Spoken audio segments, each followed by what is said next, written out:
शीस प्रसाद आशीष तुम्हारी, सुत सुत बधु देवसरी चारी, सुत सुत बधु देवसरी चारी। माता कौशल्या ने अत्यंत ही विनम्र शब्दों में मैया सुनैना के सामने कह रही हैं कि हे सखी, ईश्वर की कृपा, असीम अनुकंपा और आपके आशीर्वाद के बल पर हमें पुत्र के रूप में 4 रत्न प्राप्त हुए, राम, लक्ष्मण, भरत और शत्रुघ्न। यह तो विधाता ने हमें प्रदान किया, जो शील, गुण, स्वभाव सबसे चारों पुत्र भरपूर हैं। और इतना ही नहीं, आपकी कृपा भी तो हुई। ये जो 4 वधुएं जो आपके द्वारा मुझे मिला, यह क्या कम है? ये चारों वधुओं गंगा के समान पवित्र हैं। चारों पुत्र और चारों पुत्र वधु हमारे जीवन के सार हैं। सारे सुख इनको देखते ही मिल जाता है। इससे अधिक धन संपत्ति की आवश्यकता क्या होती है? इससे बड़ी संपत्ति और संसार में क्या हो सकती है? जिसके संतान योग्य हो, कुशल हो, सर्वगुण संपन्न हो, वह संसार का सबसे धनी व्यक्ति होता है, वह संसार का सबसे समृद्ध व्यक्ति होता है। उससे बड़ा भाग्यशाली कोई हो ही नहीं सकता है।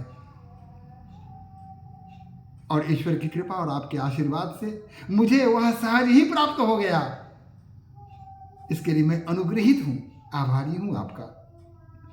राम शपथ मैं किन्ह न काऊ, राम शपथ मैं किन्ह न काऊ, सो करी कहूँ सखी मति भाऊ, सो सखी कहूँ सखी सती भाऊ।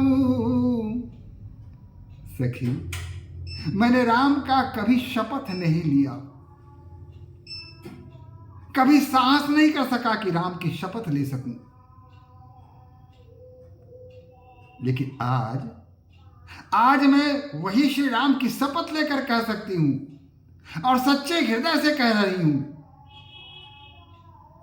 अपनी प्रकृति के अनुकूल कह रही हूं कि भरतशील गुण विनय बड़ाई, भायप भगति भरोस भलाई, भायप भगति भरोस भलाई। कि भरत के शील, गुण, विनय, प्रशंसा, भाइयों में आपसी प्रेम, राम के प्रति भक्ति भाव और भरोसा, विश्वास और दूसरे के प्रति भलाई का भाव, ये सारे गुण भरत में भरे पड़े हैं, जो दुर्लभ गुण हैं। सुर दुर्लभ गुण भूषित भरत हैं। ये गुण देवताओं में भी प्राप्त नहीं हो सकते। ऐसे गुणों के स्वामी हमारे भरत जी हैं, हमारे भरत लाल हैं।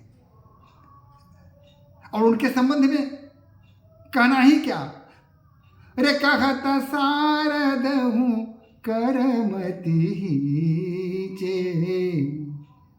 कहत सारद हूं करमति चे, सागर सीप की जाहि उलीचे, सागर सीप की जाहि उलीचे। स्वयं अगर शारदा भी, मां सरस्वती भी अगर भरत की गुणों की प्रशंसा करें तो वहां भी उनकी मति झिझक जाएगी, भरत की प्रशंसा करने में उन्हें भी संकोच हो जाएगा। यानी माता सरस्वती भी भरत के गुणों की प्रशंसा करने में अक्षम है, सक्षम नहीं होंगी, वो भी नहीं कर सकती। भरत की गुणों की प्रशंसा करना, शब्दों में बांधना ठीक उसी प्रकार असंभव है जिस प्रकार समुद्र के जल को एक छोटे से सीप से उलीचना। क्या छोटे से सीप से समुद्र के अगाध जल को क्या उलीचा जा सकता है? अगर नहीं तो भरत के गुणों का बखान करना भी उसी प्रकार असंभव है। कहत सारद हूं करमति हीजे, सरस्वती भी अक्षम है। जाने हूं सदा भरत कुल दीपा, मैं तो हमेशा जानती हूं कि भरत कुलों का दीपक है, हमारे कुल का दीपक अगर कोई है तो मेरा भरत है। जाने हूं सदा भरत कुल दीपा, बार बार मुहि कहूं महीपा, बार बार मुहि कहूं महीपा। और यह सिर्फ मैं ही नहीं कह रही कि भरत हमारे कुल का दीपक है, राजा भी बार बार कहते थे कि हमारा भरत हमारे कुल का दीपक है, हमारे कुल को उजियारा करने वाला है, हमारे वंश को आगे बढ़ाने वाला है, हमारे वंश हमारी परंपरा को उज्जवल करने वाला है।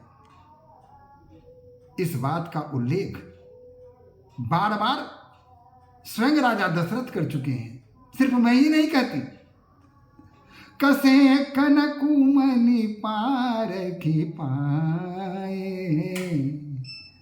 पुरुष परिखि यही समय सुभाए, पुरुष परखि यही समय सुभाए।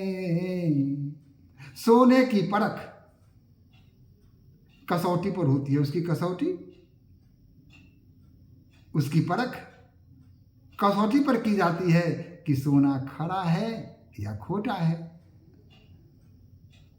एक स्वर्णकार ही पता कर सकता है कि सोना खोटा है या खरा है, वह भी तब जब वह कसौटी पर परखता है, तब उसे पता चलता है कि सोना असली है या नकली है। और यही नहीं, ये जो मणि है उसको जो पारखी होते हैं, मणि के गुणों को जो जानते हैं, मणि के संबंध में जिनका विस्तृत ज्ञान है, अनुभव है, वही बता सकते हैं कि यह मणि कैसा है, सचमुच का मणि है या कोई साधारण सा पत्थर है। कोई पारखी ही बता सकता है, बाकी किसी के बस की चीज नहीं है। और उसी प्रकार पुरुष कितना संयमी है, उसमें कितने गुण भरे पड़े हैं, कितना धैर्यवान है, ये सब समय बता देता है कि उसका स्वभाव क्या है। पुरुष का स्वभाव समय की कसौटी पर कसा जाता है, जो विपत्ति में भी अडिग नहीं होता, डिगता नहीं, अपने धर्म से तिल भर भी दायां बायां नहीं होता, अपने कर्तव्य पथ पर अग्रसर होता चला जाता है। वह तब पता चलता है जब समय प्रतिकूल हो। अनुकूल समय में तो सभी अच्छे लगते हैं, जब समय प्रतिकूल हो तब पता चलता है कि वह व्यक्ति कैसा है, उसका चरित्र कैसा है, उसमें कितने गुण हैं, कितना धैर्य है, अपने पर कितना भरोसा है और भगवान पर कितना विश्वास करता है वह। यह सब तभी पता चलता है जब परिस्थिति प्रतिकूल हो। यही है, अनुचित आजू कहब असु मोरा, शोक स्नेह सनानप थोरा। कहा कि मैं आज कुछ भी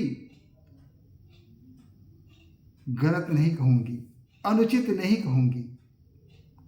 और मेरी बातों को आप यह मत समझिएगा कि भरत के प्रति मेरे हृदय में जो अगाध प्रेम है उसी से प्रेरित होकर मैं इन शब्दों को आपके सामने कह रही हूं। ऐसा कुछ नहीं है, क्योंकि प्रेम में के विवश जब हो जाता है तो उसे मोह कहते हैं, उसे माया कहते हैं।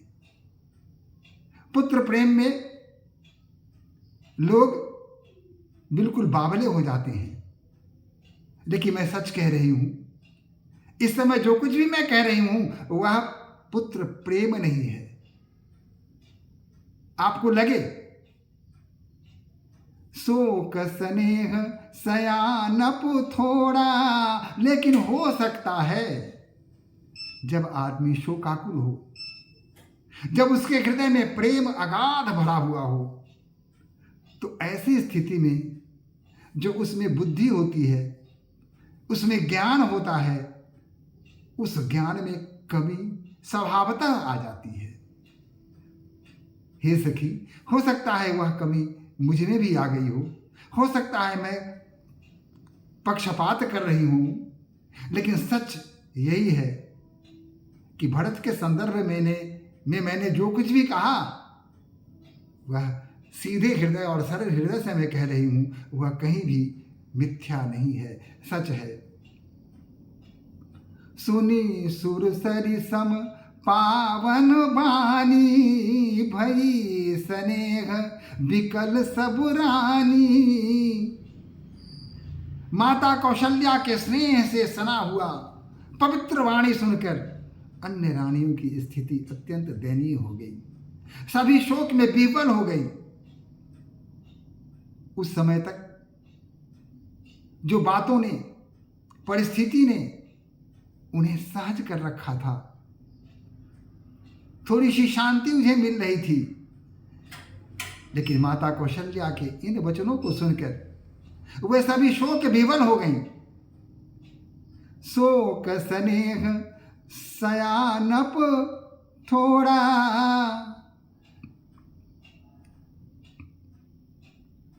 शोक स्नेह सयानप,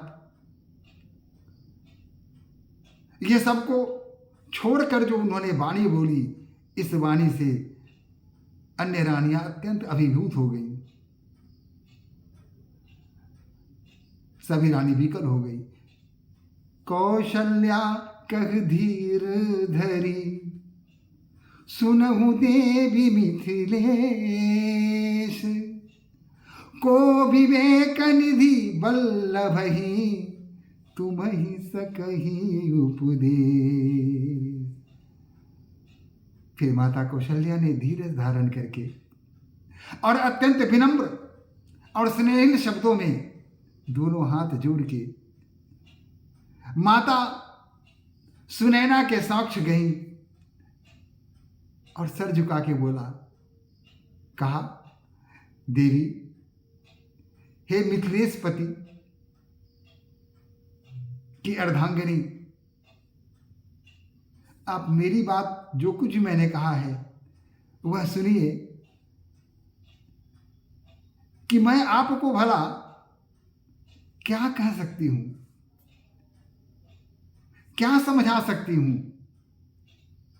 आप तो स्वयं मिथिलेश जो विदेह हैं, जो धर्म धुरंधर हैं, जो इंद्रिय जीत हैं, जो इस शरीर में रह के राजकाज चलाते हुए भी अपने ब्रह्मचर्य धर्म का पालन कर रहे हैं, भोग के बीच रह के भी जो योगी बने हुए हैं, आप उनकी अर्धांगिनी हैं। भला मैं आपको क्या कह सकती हूं। रानी रायसन अब सरु पाई, अपनी भांति कहब समुझाई। हे रानी, हे मिथिला की महारानी, आप अपनी तरफ से विदेह राज को यह बात अवश्य कहिएगा उन्हें समझा के कहिएगा कि राखियहि लखुन भरत गव नहीं बन, जो यह मन माने महीप सन। एक ही प्रार्थना है आपसे,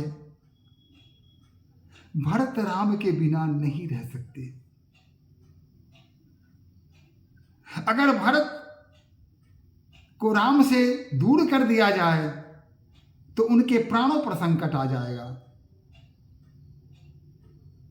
तो मैं आपसे प्रार्थना करती हूं कि किसी प्रकार ऐसा उद्योग करें, कुछ ऐसा कार्य करें जिससे कि भरत राम के साथ वन में चले जाएं और लक्ष्मण अयोध्या वापस चले जाएं। मुझे भरत के लिए यही सी चिंता में डूबी रहती हूं कि भला भरत राम के बिना कैसे रहेगा। उसकी भक्ति, उसका प्रेम, उसका विश्वास राम के प्रति है। राम के बिना उसका जीवन संभव नहीं है। अतः हे देवी, मैं आपसे बार बार प्रार्थना करती हूं कि आप किसी भी प्रकार राजा को बताइए कि वे ऐसा उद्योग करें जिससे लक्ष्मण अयोध्या लौट जाएं और भरत राम के साथ वन में रहें। ऐसा करने से राम को भी कोई दुख नहीं होगा, कोई कष्ट नहीं होगा और भरत भी आनंद में उनके साथ रह सकेंगे। अतः यही कार्य आप करें, आपसे यही प्रार्थना है। और मैं क्या कहूँ, आप तो स्वयं बुद्धिमान हैं,